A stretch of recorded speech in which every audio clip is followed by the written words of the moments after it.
for the mint plant by the radiator. I see you, trying to grow your empire. The sprigs that overflow your pot reach down exploratory roots. The hardwood resists. I see you, burned. Irregular pulses of heat. I watch you pull the good back from your scorched and withered reaches for sunlight. I feed your dead bits back to you. I see you shrink your leaves, preserving what can be sneaked from short and cloudy days. Push up, instead of out. You know where the light comes from. You know if you could only reach it, relief in spreading wide.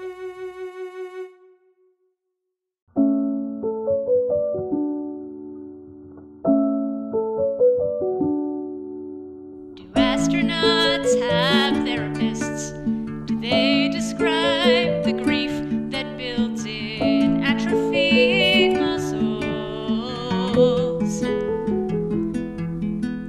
Do they describe the longing for their hearts to beat above resting, for their lungs to welcome faster breath?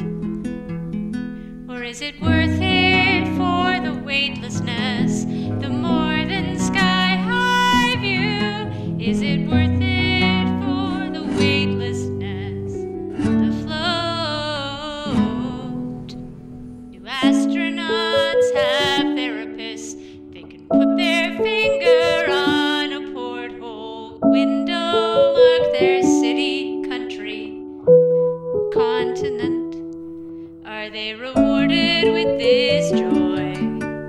The gratitude of a body moving and the sorrow of it always still. Do astronauts have therapists? Do they describe the longing for that beautiful, familiar ache? The ache of muscles used, and the ache of muscles healing, and the tingle of a day of work.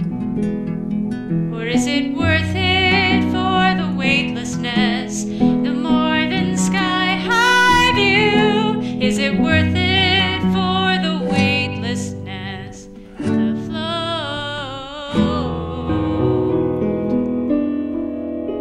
I can see my house from here. Today is cloudy, but we go walking. Up the road and through the graveyard, a familiar track.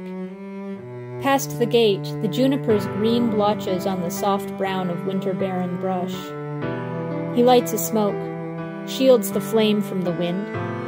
Up here it's always windy.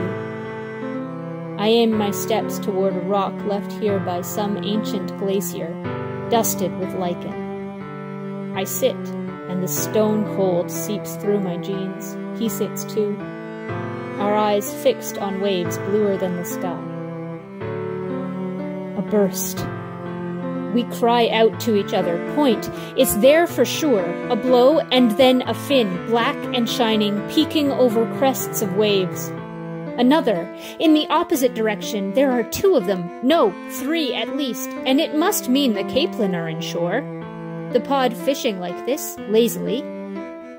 The cycle carries on, uninterested in dangers keeping us indoors, reducing our social calls to those split by 6 feet. We do our best to not picture coffins. On the wharf, a man burns kelp that washed ashore, his mask against his neighbors and the smoke.